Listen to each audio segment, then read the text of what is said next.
안녕하십니까. 언제나 소비자 편에서 방송하는 콘스탄트 김입니다. 이번 시간에는 아주 재미있는 세금 얘기 말씀 나누겠습니다. 그 다음에 가렴주고 세상에 살고 있습니다. 대한민국은요, 엄청난 세금 폭탄에 시달리고 있는데 이 세금 폭탄 피할 수 있는 근본적인 방법에 대해서도 말씀 나누겠습니다. 자, 그렇다면요, 아주 재미있는 세금부터 알려드리겠습니다. 그 러시아에서는요, 수염세를 걷었습니다. 그런데 이 수염세를 걷는 이유는 무엇일까요? 여기에 대해서 좀 알아보고요. 증여상속세를 평생 줄이는 방법에 대해서 근본적인 문제를 제가 한번 해법을 가지고서 여러분께 안내를 드리겠으니까 귀 기울여 보시기 바랍니다. 세상에는 정말로 여러 나라가 있습니다만요, 이상한 세금도 굉장히 많이 있습니다. 그러다 보니까요, 에어컨세라는 것도 있습니다. 인도에는요, 에어컨 틀면 세금을 더 내나 보죠. 개세가 있습니다. 견세죠, 견세. 그러니까 우리나라도 놀랍게도 축견세가 있었습니다. 스위스에 개세가 있습니다. 개를 보유한다면 세금을 더 내야 된다는 것이죠. 바로 러시아에서 수염세가 있었죠. 왜냐하면 수염 깎으라고 했더니 안 깎았습니다. 그러다 보니까 100루블 아니면 귀족은 60루블, 평민은 30루블의 수염을 기르면 수염세를 부과했죠. 그러다 보니까 모두가 나중에 7년 만에 수염을 다 깎았다는 거 아닙니까? 창문세가 있습니다. 영국에 창문세가 있죠. 그러다 보니까 창문으로 들어오는 빛을 차단하기 위해서 빛을 본 것에 대해서 세금 내라는 것이죠. 그래서 여기서 그 유래된 것이 날강도가 되겠습니다. 날이 바로 빛이거든요. 이 날강도 같은 짓을 하는 사람아, 이게 뭐냐면 창문세, 햇빛도 내가 제대로 못 보냐. 그래서 날강도가 유래됐다고 보시면 되겠습니다. 그 다음에 뭐 프랑스에서도 창문세가 있습니다. 그러다 보니까 창문 폭에 부과를 하다 보니까요, 놀라운 일이 벌어졌습니다. 옆으로 길게 안 하고 세로로 길게 한 고딕 양식의 뭐 건물 건축물 보면요, 이 창문이 세로로 깁니다. 유달리. 그것이 바로 가로폭을 피하고자, 창문세를 피하고자 그렇게 만들었다니까 참 재밌지 않습니까? 자, 그 다음에 결혼세도 있습니다. 뭐 중세 전까지는 뭐 결혼이란 개념이 없었죠. 그러나 뭐 중세 이후에는 결혼을 뭐 일처일부제 뭐 이런 식으로 결혼을 하게 했는데요. 바로 결혼하면 세금을 내야 된다. 이제는 앞으로는 결혼하지 않으면 세금 내야 될 때가 됐고, 애를 안 낳으면 세금을 내야 될 때가 되지 않았을까 생각이 듭니다. 자동차 주행 부가세라는 것도 있습니다. 주행하면 세금을 더 낸다. 네덜란드가 되겠습니다. 또한 이상한 세금 보겠습니다. 일회용 젓가락세가 있습니다. 뭐 일회용에 대해서 부과하는 것이죠. 환경 오염을 방지하기 위해서 그러는데, 이것보다는 제가 볼 때 해양 오염이나 기타 등등 대기 오염, 이거부터 조심하셔야 될 것 같습니다. 자, 그 다음에 빗물세가 있습니다. 빗물이 스며들지 않는 아스팔트 면적에 부과한다. 빗물이 내려와야지. 아스팔트에 있으면 아스팔트로 땅속으로 들어가지 않잖아요. 그러면 토양이 비옥해지지 않습니다. 이로 인해서 발생되는 문제에 대해서 세금을 내라는 것이죠. 바로 아스팔트 때문에 생긴 세금이 되겠습니다.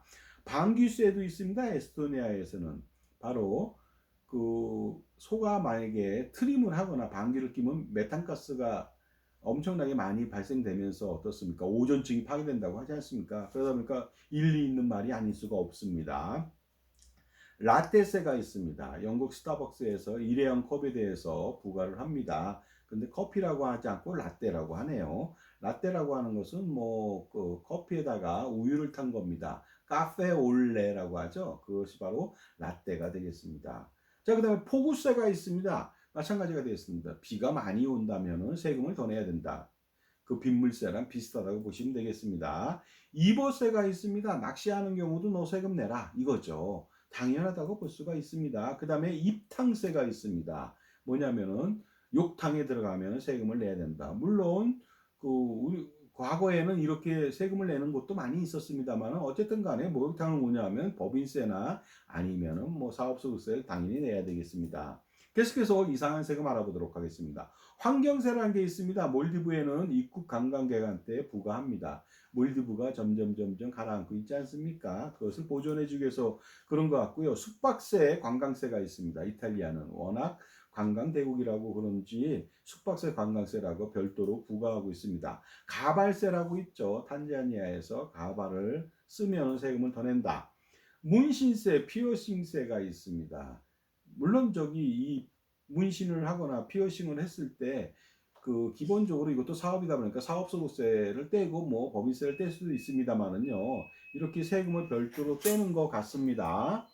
자, 그다음에 미남세라는 게 있습니다. 일본에는 미남세가 있죠. 미남은 여성을 많이 거느릴 수가 있다는 것이죠. 미남이기 때문에. 그런데 그 혼자서 여자를 다 거느리면 이거 세금 내야 되는 거 아니냐? 추남들이 주로 그런 얘기를 하겠죠. 정말로 미남세를 거두려고 했었습니다만은 뭐 중도에 좌절됐습니다만 어쨌든 미남세라는 게 있습니다. 또한 비만세가 있죠. 비만 유발 설탕이나 설탕 첨가물 뭐 이런 거 청량 음료라든가 햄버거 등에 과세를 합니다. 프랑스, 칠레, 헝가리, 멕시코가 그렇게 과세하고 있고요. 설탕세 비슷하죠. 영국에서 과세하고 있고요. 그 다음에 쪼크세라고 있습니다. 쪼크가 뭘까요? 농담인가요? 그렇지 않습니다. 다른 주에서 스포츠 경기를 하는 경우에 과세를 하게 됩니다. 미국에서 지금도 과세하고 있습니다. 지금도 오타니는 원정 경기 가면은 과세를 당합니다. 로봇세가 있죠. 빌 게이츠가 만들었습니다. 자, 그 다음에 독신세가 있습니다. 부유한 독신주의자에게는 무거운 세금을 매게 된다. 그래서 그런 사람만 왜 매겨야 되느냐? 그런 사람만 남들보다 행복하면 불공평하지 않느냐? 이렇게 말도 안 되는 말을 하는 사람이 있습니다. 바로 누구냐면 이 사람이 되겠습니다. 오스카 와일드라고 하는 정말 천재적인 작가인데요. 결혼하면 불행하다는 것이죠. 그러니까 혼자 살면은 왜 자기만 행복하느냐. 그러니까 당연히 독신세를 내야 된다 하고 주장을 한 것이 되겠습니다. 거기다가 이제는 뭐 저출산 대책으로 무자녀세까지 도입할 수도 있지 않을까 이런 생각이 듭니다. 자, 그렇다면요, 소비자만을 위한 방송 시작해 보도록 하겠습니다. 오픈 스타트 꼬망송 코멘세모스 가이샤 민나산 이시온이 하지메 마시오 하겠습니다.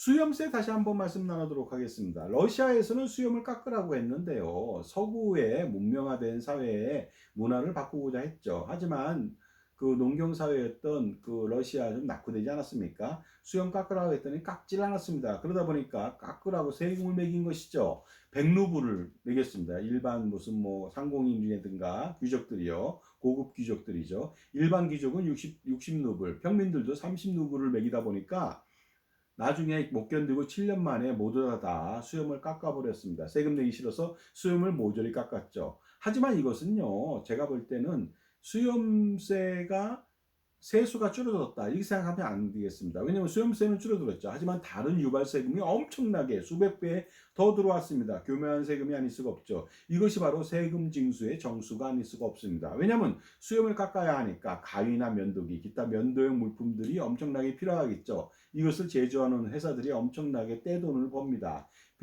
워런 버핏이 이런 말을 했습니다. 자기가 그 면도기 회사에 투자하면서 잠잘 때마다 기분이 좋답니다. 왜냐하면 자고 일어나면 수염이 자꾸만 나오니까 다음날 깎아야 되는 거 아닙니까? 그러니까 평생 수염을 깎는다면 면도기 회사는 망하지 않는다. 이 소리가 되겠습니다.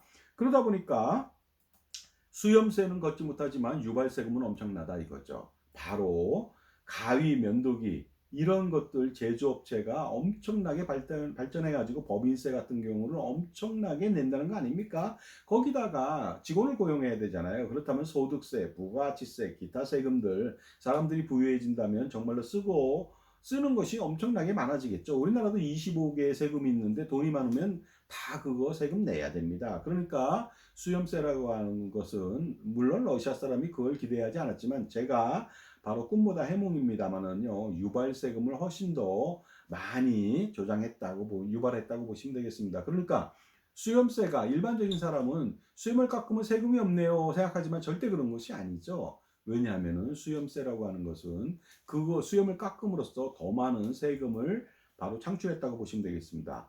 그러다 보니까 우리도 유발세금을 증폭시켜야 하는데 어리석게도 근시안적으로 세수에 대한 정책을 펼치는 경우가 많이 있습니다. 마치 기업을요, 황금알을 낳는 기업에 거의 그 기업을 잡아버립니다. 상속세로. 그래갖고 더 이상 기업이 존속하지 못하게 만들고 고용이 파탄나고 경제가 선순환이 안 되고 악순환이 되게 만드는 것이죠. 바로 세금을 많이 걷고자 황금알을 낳는 거위의 배를 갈랐다는 거 아닙니까? 그래서 가업승계에 불과하고 유발세금 창출이 불가하다.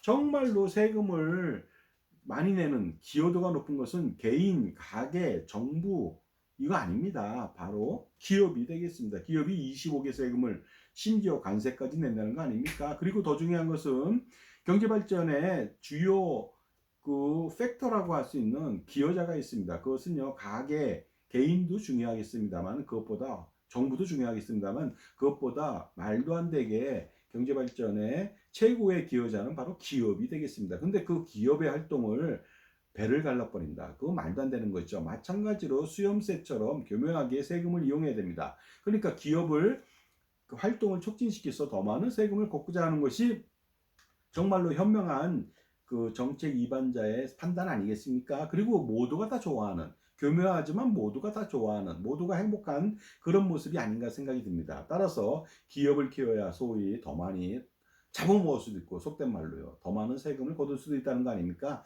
이러한 원칙에 의해서 우리가 그 조세 정책을 펼쳐야 되는데 우리나라 지금 어떻습니까? 무조건 근시안적으로 세율 올리고 세금 올리고 세금 여러 가지로 방법으로 뜯어낼 생각만 하고 있습니다. 물론 그래서 그 예산을 잘 쓰면 좋겠지만 쓸데없는 데 많이 쓰고 있다는 거 아닙니까? 그러니까 더욱더 그 이렇게 세금을 많이 걷어간다든가 쓸데없이 쓴다든가 그렇게 된다면 베네수엘라 꼴이 나지 않을 수밖에 없지 않을까요? 이런 생각을 가져봅니다. 베네수엘라 있지 않습니까? 300만 명 내외의 부호들이 전 그 베네수엘라를 떠나서 해외로 엑소도스 했습니다. 그러다 보니까 부자가 다 떠난 나라 베네수엘라는 3,100만 명 정도 되는 인구가 94% 이상이 절대 빈곤층에서 허덕이고 있습니다. 자, 그렇다면요. 2부에서 또 다른 그런 어떤 이런 가렴주기의 모습하고 그리고 증여상속세를 정말로 3대 100년 동안 30대 1000년 만년 동안 그 절세할 수 있는 방안에 대해서 말씀 나눌 테니까요. 일단 1부는 여기서 마치겠습니다. 2부를 기대해 주시기 바랍니다. 감사합니다.